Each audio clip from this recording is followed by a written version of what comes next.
Mr. Manel. Do I have this right? It's not. It's not doing it, is it? Sleepy mode. Why is that? Is that on? It's not plugged in. Oh, I see the plug. It's It's not plugged into anything, Sam.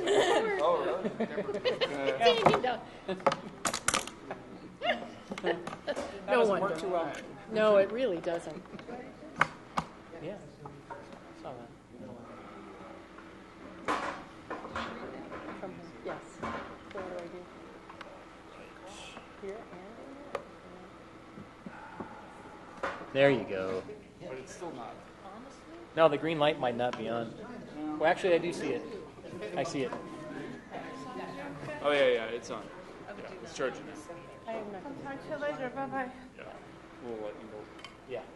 I still need to see I know. You're good. And email me. you. I live on Email me. All right. I think we're at 6 o'clock and Yeah. it's actually working now.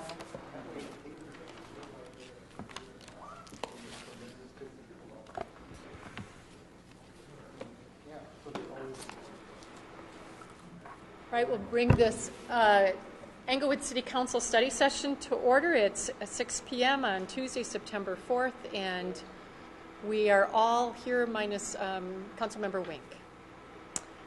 We have one agenda item tonight, and that is the Accessory Dwelling Unit qualifications and owner occupancy enforcement process. And tonight we have Planner John Voboril, who will help us walk through many pages that we've seen before, some new ones, and our purpose tonight is to come to some kind of consensus about how we want to move this forward or not. Thank you, Mr. Voboril. And you want to introduce the other gentleman with you? I think you've got us all right, so, but just for the public. I'm Wade Burkholder, the planning manager for the city. Thank you. Okay, I just want to ask Sam, this isn't really the presentation that I had. It says August 27th, and it's the wrong color. Oh, okay, there you go. Thank you. All right. Good evening, council members. I hope you had a great Labor Day weekend.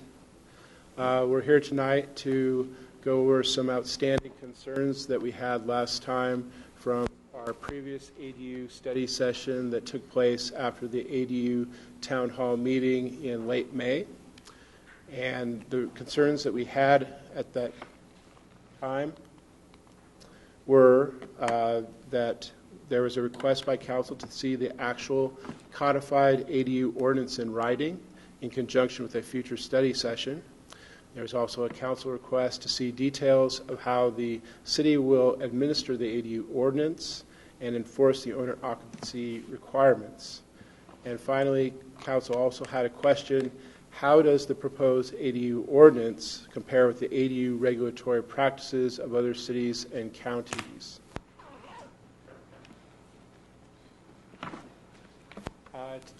I'm trying to keep this presentation to 15 minutes.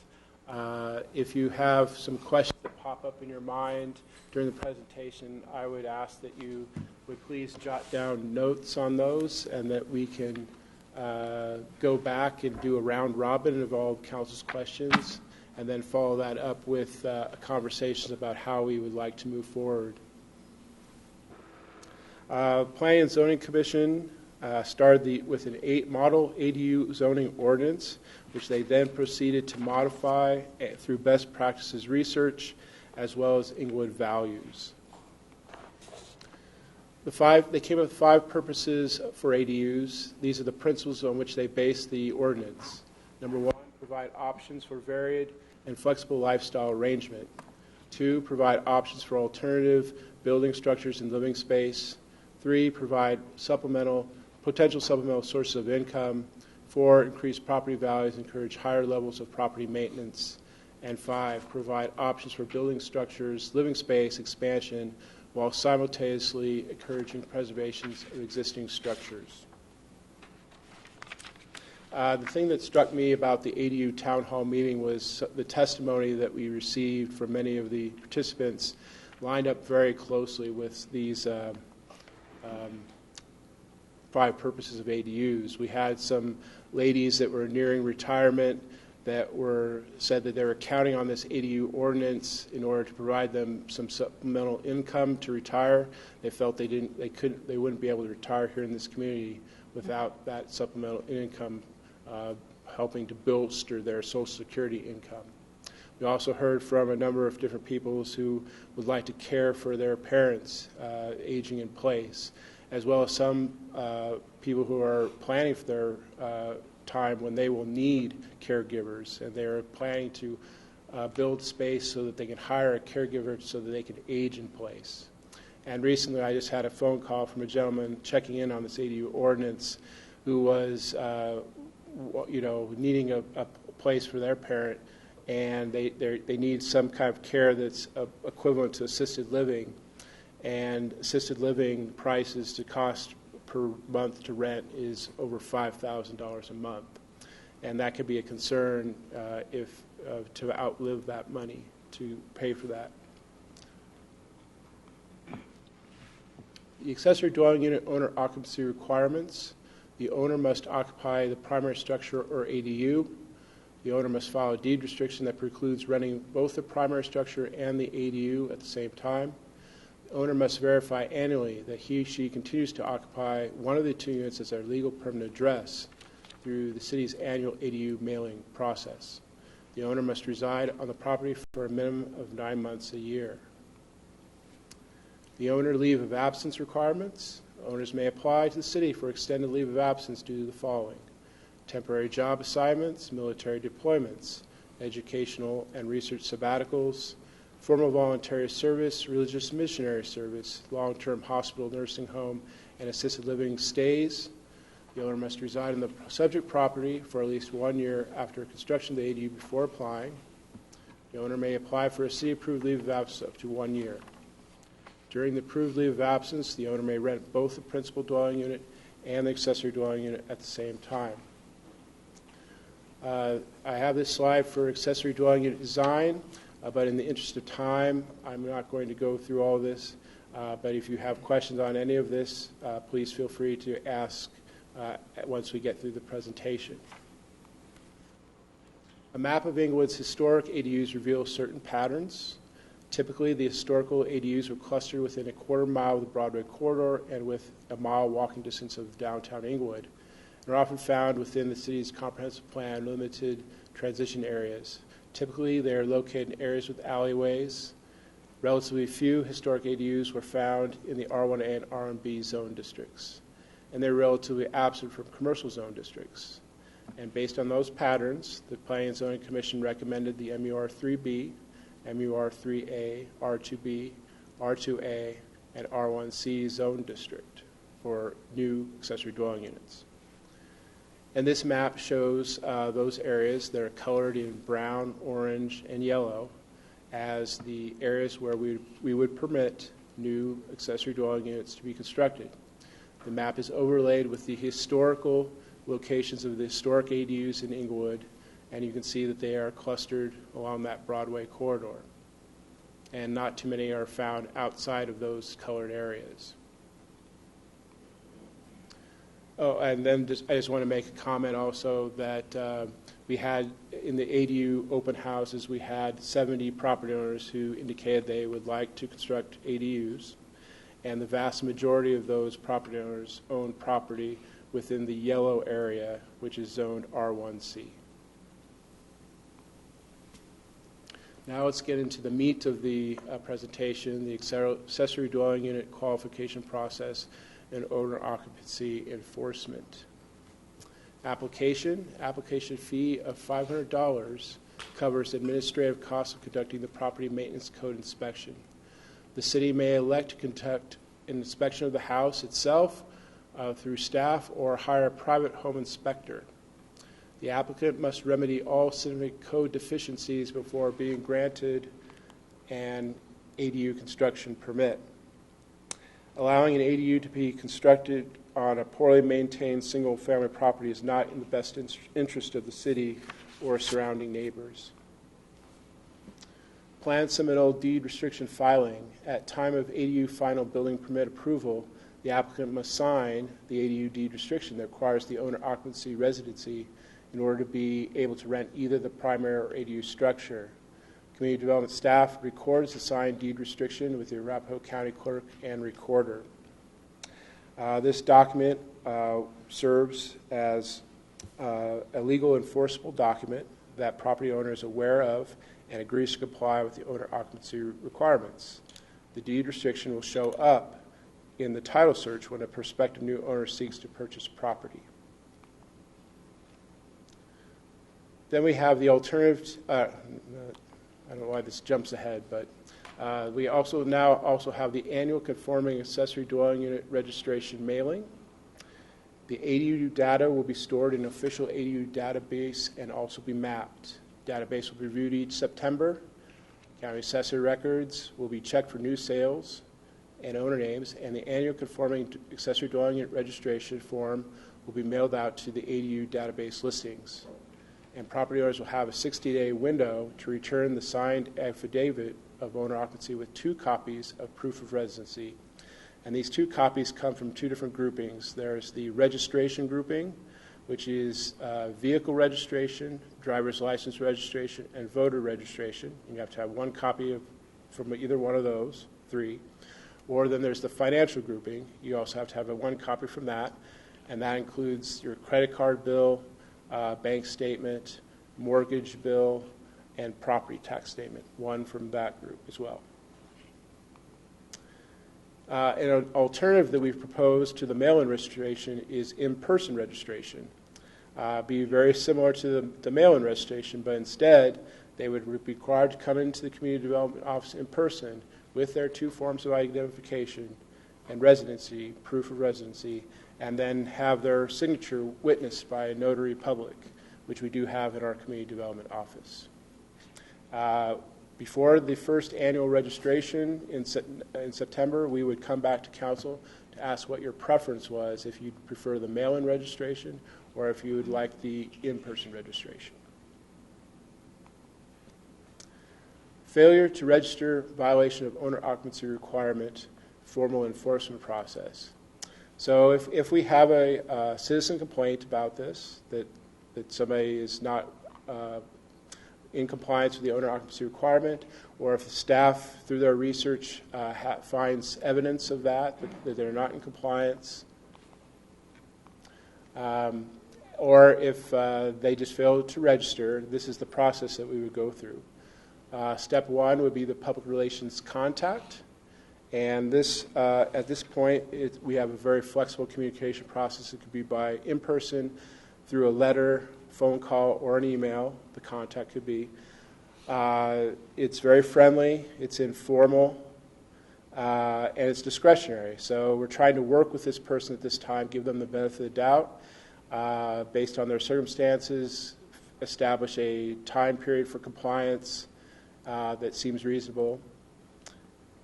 If in that time period that we do not have compliance, then we move on to the step 2, which is the notice of violation. Notice of violation is a written notice. It is delivered by certified mail or in person. It includes a warning of the consequences, but at this point it's still discretionary for the staff person to set the time period for compliance. If in that time period that we still don't have compliance, we move on to step 3, which is the official posting notice. Official posting notice is also a written notice. It's delivered by certified mail or in person, or posting of the property. It includes a warning of criminal summons and complaint if not in compliance within a 14-day period per code. So this is not discretionary at this point. If in those 14 days we do not have compliance, we move on to step 4, which is the court summons and complaint. The offender is served with mandatory court summons date and the nature of the complaint. They are also subject to possible jail time for not showing up for court date. And the defender is also subject to court-imposed financial penalties and possible jail time per the statutes of the England Municipal Code. So then we did a survey of enforcement practices of Colorado ADU ordinances, and we had 15 communities return the survey. And summarizing the information that they brought back to us, a majority of these communities have an owner occupancy deed restriction requirement. The initial fees and inspection requirements vary widely. All of the communities rely most heavily on citizen complaints to identify potential non-compliant properties and do not carry out the annual registration processes that we are proposing. Most communities reported very few citizen complaints and 0 violations of the ADU owner occupancy requirements. Violations typically come from bootlegged ADUs. And bootlegged ADUs are ADUs that the city has no knowledge of and are constructed without any permits at all. All communities are susceptible to bootlegged ADUs, but having an ADU ordinance in place will reduce the temptation. Summary. The system for regulating ADU owner occupancy requirements in Inglewood is currently in place. We do have the staffing in the community development and code enforcement divisions. We have a municipal court system right across the hallway here that deals with these types of cases on a regular basis. And we do have codified in the Inglewood Municipal Code general penalties in our Administrative Title I, Section 141 EMC.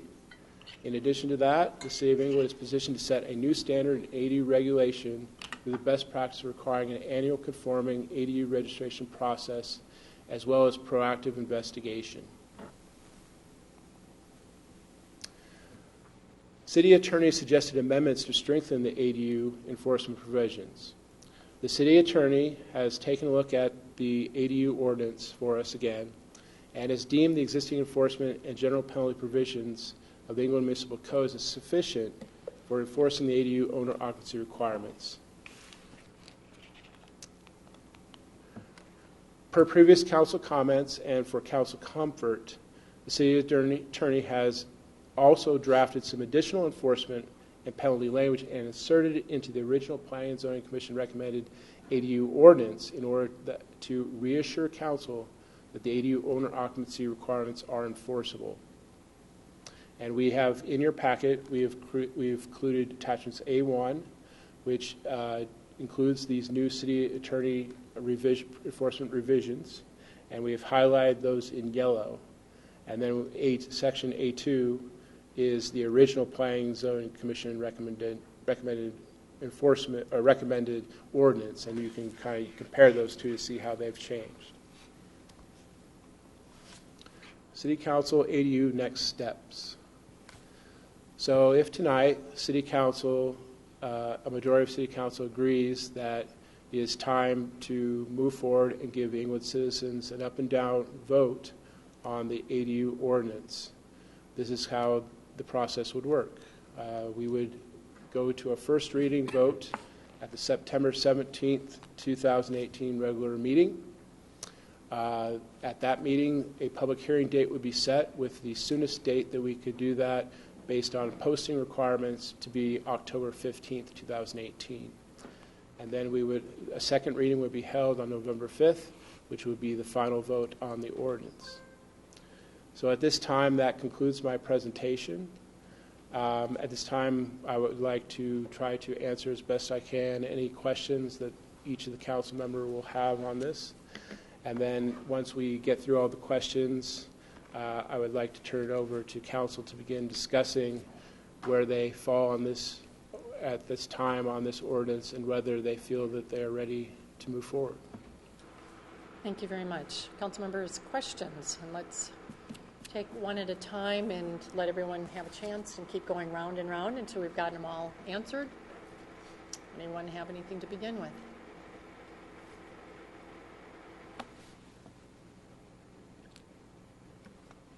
Councilmember Cuesta. Thank you. Thank you for the presentation. I appreciate it. And I do see some of the updates that were made. One of the points I would like to start is the $500 registration fee. And that was not included in the prior presentations. Is that correct? Is that a new component of the process? Yes, we consulted with our building department head official, and The reason why we have chosen the $500 fee is because at certain times our inspectors are very burdened with lots of work, inspections to do, and so we felt that this would be an alternative to that in those times when they're too busy to do those inspections. We could hire someone from the private sector, a home inspector, to do the inspection, and so that covers that cost. And that would be a one-time initial registration inspection? Right, just for the home inspection. And then further down the line, if further enforcement is warranted, further inspections are warranted, do you think the resources exist to cover that beyond that initial $500 registration fee that people will put in? I know that we said we have code enforcement in place, community development, which is true, but I think that those, certainly with code enforcement, I think that they're stretched pretty thin right now as it is. The way I would respond to that is that, so we've had 70 people say they would like to construct these ADUs. They won't be constructing them all at once. They would probably be constructing them over a 10-year period. Probably get about 6 or 7 per year. Based on the feedback that we got from the other cities and counties, it's not a very big, high number of these cases that they have to investigate. And I don't believe that it will be that big of a problem in England as well. Thank you. And I'm glad you went back to that number 70. At our last open house or forum that we had, it sounds like you're indicating 70 people stated that they would like to construct an ADU on their property, and that the vast majority were within the yellow area indicated on the map. Do you recall how many of the 70? I would have to make an educated guess, and I would say that it was probably about 45 to 50. Okay. Just a couple more here, and thank you again. One of the components of it is preserving neighborhood character when these carriage houses are built. Who determines that? That seems pretty subjective to me, and who would make that final judgment on something like that? The idea behind the preservation of character was that this could potentially provide an alternative to scraping. So that's kind of a big issue in North Englewood right now. And the idea was that, so if somebody wanted a second unit, this would be an alternative way to do it, because right now you would probably most likely scrape the existing house and build 2 units that are attached. But as pointed out by Historical Society Commission members, that this could be an alternative to that, where you can build a second unit separately in the rear of the property, thus by preserving the original house. Thank you. And the final one, it goes back to the 50% language, and it looks like that has been tweaked slightly in the new draft, and I've got my Control F up. I will be able to head this out here in just 1 second. Are you all hearing okay? Yeah, the 50% ownership. And, okay, very good. So, in the new language it states occupancy, an individual holding an ownership of 50% in the principal dwelling must occupy either principal dwelling unit or the ADU. It just says a flat 50%, whereas prior I believe it was a minimum of 50%. Is that correct? Was that the change that was made there in terms of what that threshold was for ownership?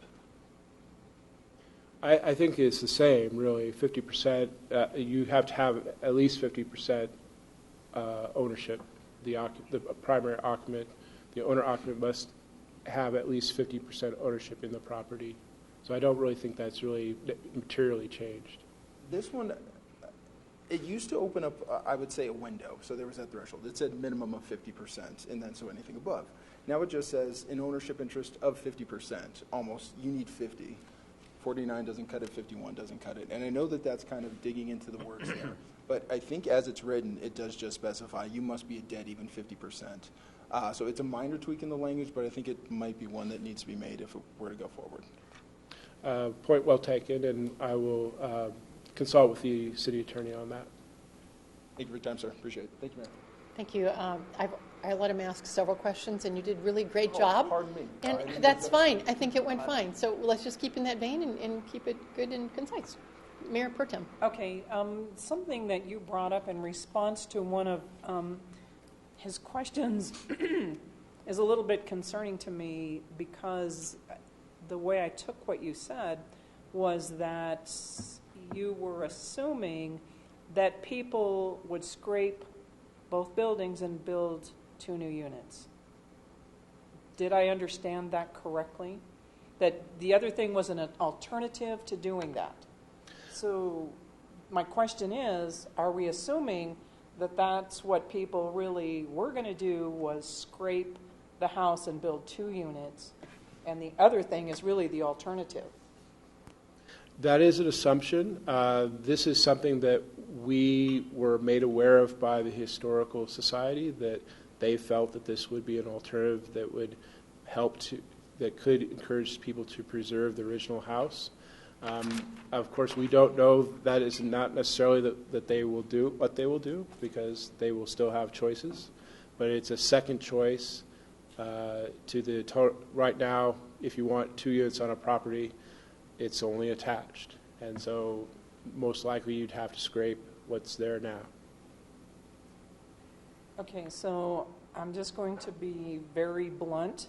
The concern with that is, are we going to have developers coming in here, buying houses, scraping them both, and building a new house and an ADU? The way it's been presented is people have come forward, they want to build an ADU, but now the whole discussion is changing. And I have an issue with that. Who will check the annual conforming mail-in registration? Current staff? Yes. Okay, for right now, that takes care of my questions. Councilmember Sierra. I just need to understand the language on G3, the legally responsible agent. So I'm just trying to understand, how often are we anticipating coming across a dwelling that is owned by a corporation, trust, or other entity? I guess my question is, why is that language in the paperwork? I think that's in there because of what we experienced during the Great Recession, when lots of properties went into foreclosure. A type of corporation or entity, a lot of times the federal government, or then maybe passed on to some other LLC or something that wanted to fix up the house and make a profit off it. There was a lot of that going on at the time. And so I think there was a planning and zoning commissioner who kind of insisted that we need to deal with that in that case, and there needed to be language in there about that as well, about all types. You had to be comprehensive in terms of any case that there could be in terms of ownership. Okay. I guess my concern with that language in there is that it doesn't really fit into the purposes of why we want to bring ADUs into Inglewood. I don't really see it fit the 5 examples that we had up above, where it provides a flexible for changing family situation, types of living space, and so on. To me, this sounds more, just the fact that there's the word corporation, and we were talking LLC, and trust, kind of goes against those 5 principles, in my opinion. And I'm not sure if you agree, or are we just adding the language to represent what's currently happening in Inglewood, and not necessarily what we're striving for these ADUs to bring? I don't think this is what we're really doing the ordinance for. We're doing it for Inglewood homeowners who are calling us on a regular basis. That's who our audience is. Right. But I think we also are trying to think outside the box that, other cases, this is kind of reality. It's not a huge reality right now. Right now, a lot of that has gone away, of course, because we have recovered from the Great Recession, and housing prices are going like this, and we're seeing, foreclosures are fairly low right now. So we're not it's not a very common thing right now in Inglewood. All right. I guess my concern is what Mayor Pro Tem brought up is that just having the word corporations, trusts in there, just opening ourselves up to developers, really just, taking advantage of the language in the contract. That would be my concern there. That it? Councilmember Barentine? How did you garner that there were 70 people that wanted to do it? We had surveys at the open house that we asked people to fill out, and we asked the question, are you interested in constructing an ADU on your property? So that in no way is the determiner of how many are actually interested, just the people that came. So I'm just concerned that the number keeps getting used as if there's only 70 people interested, but that's just what you garnered from people who attended the meeting. How many ADUs do we currently have in the city? About 180. So 70 would be, well, a fairly significant number to what we already have. Do you know how many urban lots were designed which would allow a density and for a lot to be built on with a much smaller, even in my R1, an urban lot can be built on, I think, anything over 26 feet of frontage. Do you know how many lots? It was my understanding it was about 280 qualified for those urban lots to be built on with kind of a multi-unit thing. Is that the right number? Accessory dwelling units will not be allowed to be built on urban lots. But urban lots do allow more than one potentially, and it allows it on a smaller lot. As far as I know, but I could be wrong, but I believe that urban lots only allow a single-family dwelling unit. And there's about 280 of those lots that don't require a 50-foot frontage like the rest of the community. That sounds like a reasonable number. All right, that's all I had. Councilmember Martinez? Thank you for providing all this additional information that we asked. It's really a lot for you guys to do, and I appreciate all the work. Even if the word corporation is in there, the folks, whoever owns the property, will still need to comply with the owner occupancy requirement, correct? Yes, a representative who has a stake of 50% or more still has to live there. And still go through the annual... In order to rent the unit, sure. Rent the other unit. Okay. And then my second question is the annual conforming registration mailing. Are there really only two options of mailing it or in person? Are we going to try to make a strict line one or the other? Or is that to be determined? Yeah, I think it's still to be determined. Okay. And we would come back to you prior to the first annual mailing registration and ask you which would you prefer, the mail-in registration alternative or the in-person registration alternative. Thank you. Councilmember Sierra? Just curious, in terms of what we refer to as the bootleg ADU, what would be our process be, regardless of where they are in the build cycle, if we were to come across one? Well, that's a good question. I think we would have to follow this the same process, and they may be able to. I think at the very end they would be forced. If they found were guilty of this, they would be forced to stop using it as a ADU. Director Powers is here to help add some more insight. Well, just very quickly, if we discover any illegal construction going on in Englewood, we can issue a stop work order that very same day, which prohibits further construction on any construction until they come in compliance with our permitting requirements. Okay, let me dwell on that a little bit. Thank you. I have a couple of questions. One is going back to the legal comments that have been brought up regarding corporation, trust, or an entity. A lot of people develop, well, I shouldn't say a lot, some people develop trusts in terms of handling aging parents or even children. So I read this as anticipating the possible different groupings of financial entities that would be owning these, and that's the intent of this. The word corporation isn't just, Yes, this is from Walmart Planning Commissioner Freemeyer, and yes, I think he was anticipating that that this does occur, that people do different things now that it's different than they've done in the past. They create these different entities to own things. They have trusts. It's not really that common, but it does exist, and he wanted it to be addressed.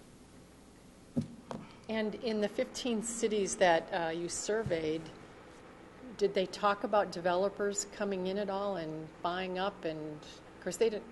I know some of these are not as restrictive as what we're proposing here, but did any of them talk about developers coming in and that it was all of a sudden developers came in and redeveloped properties? Is that a trend right now, do you know?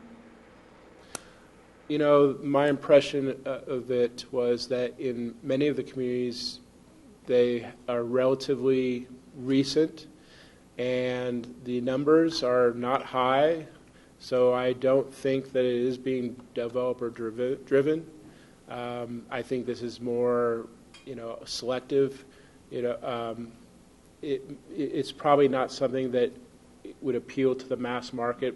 The majority of people in Englewood are not going to build accessory dwelling units and don't want accessory dwelling units. It's a select market, and it'd be a lot riskier to build that on spec as opposed to build it based on somebody who's contracting you to build a property for them, and they want an ADU. So it's probably not something that developers will do speculatively. And then another question has to do with the time of and the amount of interaction a person would have. Let's say someone wanted to do an ADU from start to finish. What's the number of times they would be in contact with you face-to-face, having to interact around that and getting it all the way to standing and being able to utilize it? Can you give some sort of ballpark of how many meetings would they have had with your department by then, and how many inspections might they have had to go through? Well, the first contact would probably be a phone call to kind of see, is this allowed, and what are the rules about that? So that would be the first contact, the initial phone call. Second, they would probably then hire an architect, and they might come in for an advisement on that, kind of show, here's kind of what we're thinking, and more of our planners would take a look at it and say, yes, that's in compliance, or no, you need to change this or that. So that's probably a second contact. Third contact, they'd probably come in and do their formal application. Then we would have a fourth contact where we would send out either our inspector or a hired inspector to do the inspection of the property. That would come back, and if they needed to make some changes, that report would go to them. They would be required to come in for another contact to apply for those permits to remedy those situations, and depending on that, could be numerous permits in the process. And then once they had those remedied, you would have you come in and you have to do your deed restriction. So at that point, I'm counting 7 different point of contacts up to that point. Great, thanks for ballparking that for me. And then on the mail versus the in-person registration, I would like in-person on everything to validate that it's the real person who's doing this, and it's not, I think, by someone else. And that would be the reason to do an in-person, I would think, wouldn't it? It gives might give a little more comfort, and you can have the witness of the signature. Mm-hmm. So yeah, it kind of raises it a little bit, elevates it a little bit, makes it a little bit more secure, maybe. Thank you, Councilmember Martinez. Thank you. I have a question about the property owners that have existing ADUs. What's the process going to be like for those folks? So if they want to rent one of their locations, they would have the option to come into compliance with this the same way the new ones would, or we're making special kind of accommodations for those folks that already have a structure? I think it would be probably, if I was an existing ADU owner, I would prefer just to be treated as I was for the most part, because most likely the existing ADU owner probably doesn't live on site. They probably rent both the house and the ADU, and they probably want to continue doing that. They probably don't want to change that. They probably don't want to be forced to live there. The only thing that they may want to do is to be, so because they're non-conforming, if it is destroyed by a certain amount, and I can't think of what that percentage is, they are not allowed to rebuild it. Got it. 60%. If it's more than 60% destroyed, they're not allowed to rebuild that ADU and use it in that same manner. Now, they could rebuild it and come into compliance with the new rules, which would require the owner occupancy. Great. Thank you. So all else said, you can continue the operation as you have been prior to these rules unless something happened that destroyed it more than 60%, then you would comply with the new rules if you wanted to.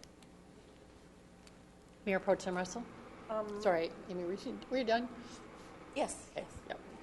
This may be for the city attorney. On the section that talks about no subdivision is allowed, but it seems to me like if you built, if the house was built on one side and the ADU was built on the other side and there was a division, could it be divided into an urban lot? So you would have two properties rather than one. I mean, it kind of seems like that might be allowed for in here. I don't. To make sure that that doesn't happen, one of the deed restrictions states that if someone establishes an ADU, they may not subdivide the lot further. And it's like anything else. When you buy property, you have to look and see, have there been covenants on the land? Have there been any kinds of deed restrictions? And it's buyer beware. So future owners, once this deed restriction is filed, they're on notice. If they buy that lot, it cannot be subdivided because of this restriction in our code. Okay, so is it also true that when someone comes forward to get a permit to build an ADU, they're already locked into this restriction? When they come forward to get a permit, part of the permitting process is signing the deed restriction. So they can't get an occupancy permit to allow anyone to actually live there. Whether or not they can get a building permit, honestly, I don't remember off the top of my head. But nobody can live there until they have a deed restriction that says this lot may not be subdivided. Okay, thank you. Anything else? I do have one other question, and this goes more to the code enforcement piece of this, and that the ADUs will be built on alleys. I think we have a huge problem right now because the alleys are not maintained in this city. And I have a concern about adding more density in this city without making certain that the current aging infrastructure is taken care of first.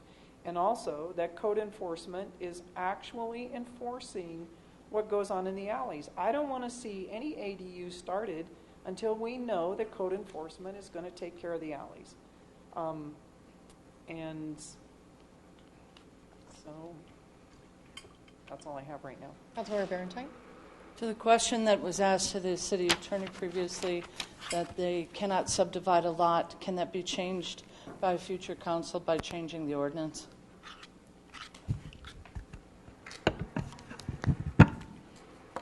The ordinance can be changed, but whether or not it changes the deed restrictions would have to be decided by the future council. So if a future council said, I want to change this, and I want to allow people who have this deed restriction to come forward and seek to have a waiver on their deed restriction, yeah, that could happen. But Can a it's future multiple council steps. go ahead and just eliminate the deed restriction altogether? Yeah, Okay. but does that impact All right. properties that already have a deed restriction? And the answer is maybe not. Well, either zoning or a future council could go ahead and change anything in this once there's additional ADUs done. So it's not, and nothing that necessarily we're doing now locks everything in for the future once they're there. So thank you for your answer. I heard a little different from you on that actually the deed actually may go with the property then. Is that what you were saying?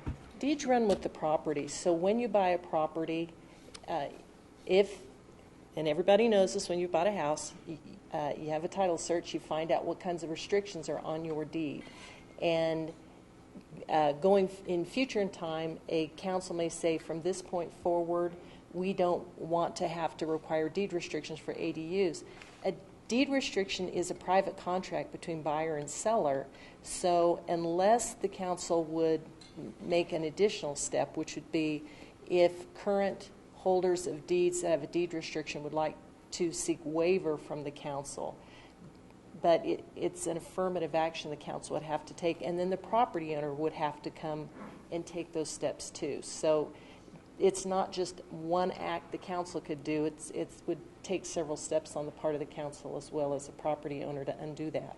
That would make sense, because then with this, if we were to move forward on some aspect of this, we aren't changing the past for ADUs either. It's grandfathered in. So that, I was just trying to get at, and you don't change the deed on my property.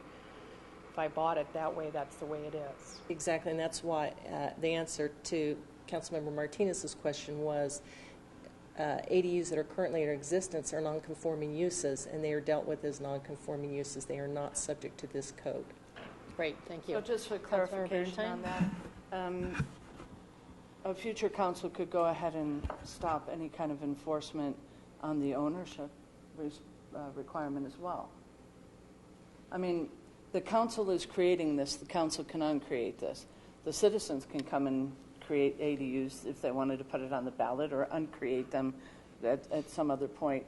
As it is now, we're currently, as you said, doing a system that already has two sets of rules for the 180 or 170 ADUs that are in existence. This would be a separate set of rules that those wouldn't be under compliance with. But we could, our council could in the future go ahead and change this by ordinance, because it was enacted by ordinance. You're actually asking two questions, and let me be clear. The first is, how do you change an ordinance? Well, you come back and have council make a new ordinance. But the underlying issue is any property that is already holding a deed restriction, that's between the property seller and the property buyer. So to undo a deed restriction is a separate set of acts than just updating or modifying the ADUs. So if what you're suggesting is that the city pass an additional ordinance that says that deed restrictions may be removed, they would have to come to the city would have to approve a deed waiver, then they would have to go back and modify their deed. So could it be done? Yes, it's multiple steps.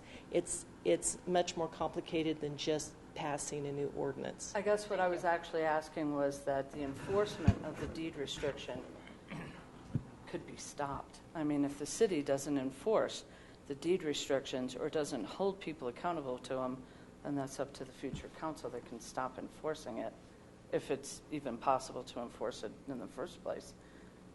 The council has that opportunity. I'm just talking about who enforces the deed restriction, whatever complicated piece of the legal thing to how you would legitimately get it off, but whether it's enforced or not, and that's the enforcement piece seems to be the issue. I'm done. Thank you. I think we're in discussion, so this is great. Let's keep talking about, and I'd like to start hearing, how would you like to move us forward? We have 10 minutes. If we need to have another study session, I guess we would have to do that, but we're done with the presentations. We've gotten everything. We have to decide something, and it would be by consensus tonight to move something forward or not. Councilmember Martinez had hers up first, and then including questions. Yes, yeah. Keep asking questions if you have them. Go ahead, Councilmember Martinez.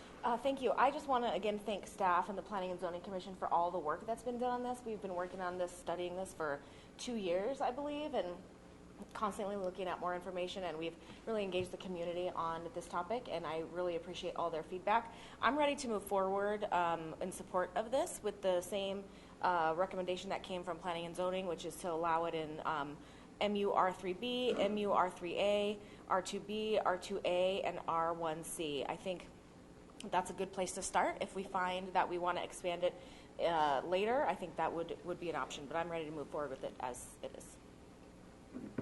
Thank you. Councilmember Cuesta. Thank you. I am backtracking just a little bit. In the occupancy in use, Council Member Sierra asked if the corporation then would have to have an owner on site. And I'm not, as one of the occupants, I'm not sure if that's the case. As I see it written, if owned by a corporation or similar entity, the property must be occupied by a person authorized to bind such an entity in real estate matters. So you use the example of an LLC. So I'm 50% member of the LLC. Councilmember Martinez is the other 50%. There's 100% ownership. We own it between the two of us. We could appoint somebody else to bind us in a real estate matter. I mean, that seems to me like signature authority or power of attorney. So we could very well be the owners and just have somebody else living there in our stead, and then still be renting out the backside. So I think there is, at least the way this is written, I think there's an opportunity where you could have two renters that don't have actual ownership in either one of or in any of the property. One of the things that caught my eye, and I'm going to look at those, the different proposals really quick, and then I will. Could I ask for him to respond to that? Please. Or the city attorney? Because this has come up before.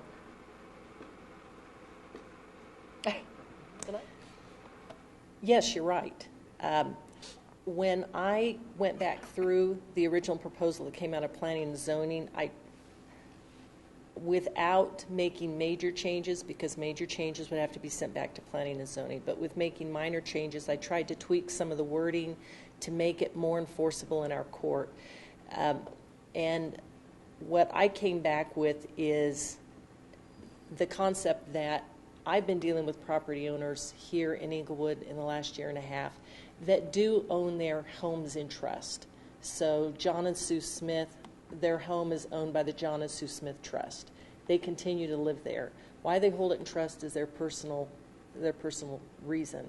But actually, I can cite multiple cases of people who've talked to me about different issues, and they hold their property in trust. So I decided that must have been the intent of planning and zoning, thinking about those property owners, not thinking about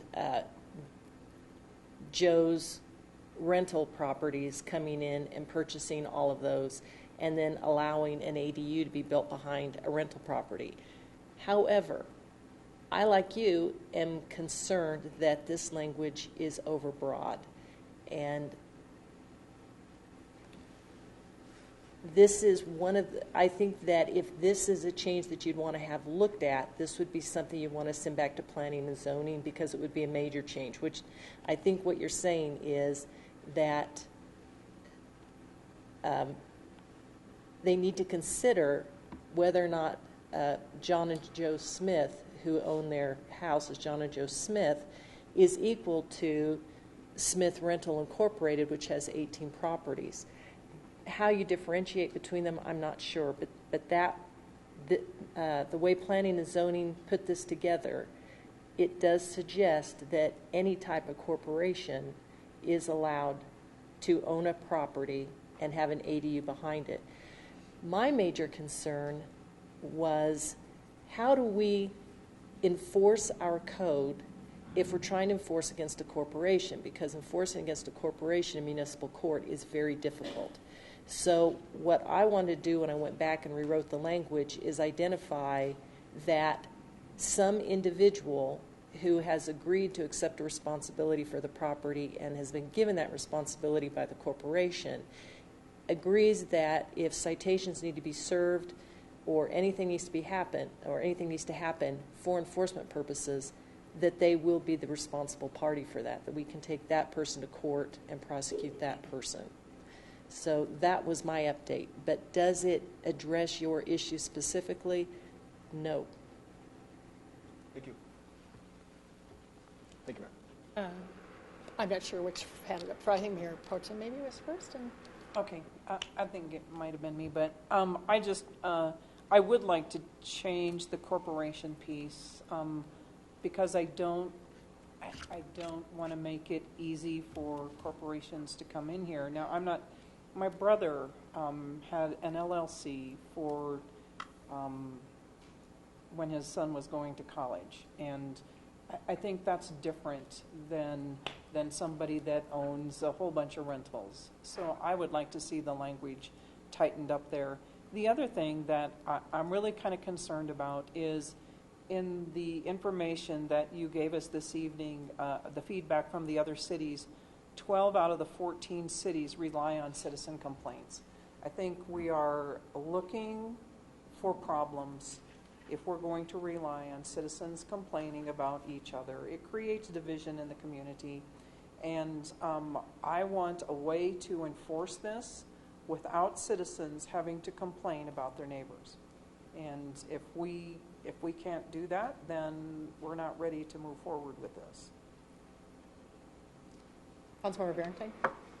I said from the beginning that if this was, that it hinged on whether it was owner-occupied or not. If it's not owner-occupied and the citizens are okay with it not being owner-occupied in one of the two dwellings, then I'd be for it. But the citizens are hinging it on it being owner-occupied, and they're not comfortable that we can go ahead and ensure that. And I am in a unique position on this council, and that I have had the opportunity now to walk my district 3 times in the last 4 weeks and have 4 major town hall meetings, and overwhelmingly District 3 is not for this. The basic concern comes out of the owner-occupied piece of it. The other part is the insurgence of the urban lots being built now, where, quite honestly, it's the same thing. You take one lot, you have 2 residences on it. Now people can have one lot and they've got 2 residences because they subdivided it. It's the same thing. And they're concerned about that density coming in alone. I have overwhelmingly heard that they are not for this. And it hinges on they do not believe that the city can enforce the owner-occupied piece of it. You have issue after issue in what was presented on the exceptions to it. They're in a nursing home. They're out for military service. There's this laundry list of things that could allow you to go ahead. How is a neighbor supposed to know to complain, let alone the city, on whether somebody is in a nursing home or in the hospital or overseas or in the Peace Corps, in military service, or taking care of a relative somewhere else? How are we supposed to be that deep in somebody's life? There are already deep concerns about code enforcement. We've already had conversations. This presentation said that we have enough code enforcement to go ahead and do this, and yet at the meeting for the budget, we were told that we probably don't have enough code enforcement. So they're not comfortable with it, and they don't think that we can enforce the owner-occupied piece. And since the owner-occupied piece seems to be a deal breaker for them, then I would not agree to have this be in any residential area. If it is in District 1, more palatable in some of the business areas, the transitional areas, that's fine. But District 3 is a highly residential area, a single-family home area, and people want to maintain that. They want to maintain those options in this community, that there's at least some place in this community where there's just single-family communities. So I'm not for it. Councilmember Barentine, are you saying you don't want to see anything go forward and nothing going back to planning and zoning even? Are you done with this conversation? I really don't want to see it move forward. I think that my area is not unique in believing that the owner-occupied piece of this is the most important part of it. And I can only speak for District 3 right now because that's where I've had an intense amount of conversation going on. And yes, I'm just trying to get a clear answer. Are you wanting it to go back to planning and zoning to make sure that that piece is clear, or are you saying you don't really want to see any of this go forward at all? Unless somebody else has different conversation, I'm saying I don't think it should move forward because I don't think we can do the owner-occupied piece unless somebody can come forward with something other than owner-occupied. Then. So you would be willing to have it go back to planning and zoning if they could come up with something else that ensured owner-occupying? I don't think they can, so I'm going to say no. Okay, great. Thank you. Mm-hmm. Councilmember Sierra, do you have anything one way or the other? So my only sticking point is on the wording of corporation. Otherwise, I would want to move forward with this, but it sounds like we do have to push it back to planning and zoning in order to get clarification on that specific stipulation. Councilmember Martinez, you already weighed in. Councilmember Cuesta. I have a lot of misgivings the way it's written. Having said that, we've sent this back to planning and zoning over and over and over. I think this goes back to 2016, this particular issue. I'm ready for a vote on it, and it might pass and it might not, but I think at some point in time we are going to have to vote on this. I think it's Groundhog Day that we keep just sending this back to planning, zoning, then showing up here. Maybe it has the votes, maybe it doesn't, but I'd be willing to put it forward. Let me clarify. We haven't sent it back to planning and zoning over and over again. We have just asked them to do more town halls. So in my mind, they haven't. I mean, how many times do you think we've sent it back? Did we really officially ever send it back more than? No, I don't think this issue has been sent back to the Planning and Yes. Zoning Commission. So what we did is we worked on it a lot with them in morphing it. So it's never been come forward and then we sent it back. And well, it's been a collaborative kind of process with us giving more and more input and asking for more clarification. But it probably feels like that it's been a very long time. So you would prefer to just have what's here go forward as written, and we decide in there at another point in time. Councilmember or Mayor Pro Tem. I'm either it goes back or suppose if it goes forward for a vote. I don't want it to go forward the way it is. As it is. All right. I would like to see, I am going to side with Councilmember Sierra and say I think it's the piece of owner occupation, and I don't know if there's another way to do it. If there is, I would like to see the wording tightened up for that, because that is the major concern that I hear. There are a lot of people that are wanting to do this who are forming personal trusts and family things because of the way the world is right now, and that's how I read this as being developed for, and kudos on planning and zoning of thinking about that in the sort of scenario planning. However, there is still this fear about how these might play out. So in my view, but I guess that would only be three of us perhaps. I know Councilmember Martinez, I guess you wanted to see it come forward too for a vote. Okay. So I think we have a yes. Go ahead, put it. We have several of you who are saying go ahead and vote in there. We have some people saying no, not at all, right? So you don't want it to come in here at all to the regular meeting, Councilmember Barentine? No. And Mayor Pro Tem, you don't want it to come in here at all. Are you willing to propose anything different? Here's another option. It could come forward in here. We could propose during that time after a public hearing that it be amended and it go back to planning and zoning. So it would not be a done deal if we did do that. Or you could amend the bill and vote and approve it. You don't right even there have and to then. yeah. But we would have to have language. Yes, you would have to you have to come up with some additional alternative language. My concern is that I've amended it to the degree I think is appropriate within the scope. According to the zoning code, once a recommendation has been sent forward to the city council, it should go on the agenda. And then at that point, the city council makes a decision to approve, to not approve, or to send it back to planning and zoning with requested changes. So I do believe under your planning and zoning code, it should come forward. What action you take as a body, though, is one of those three at that time. Okay, great. So I'll add my vote into having it come forward, and all the numbers and letters that you read off, which was the first choice of city council of planning and zoning, and we can continue it from there and see what happens. All right. So we will bring it before. We're adjourned in here, and we'll meet there in another 5 minutes. We take a bio break.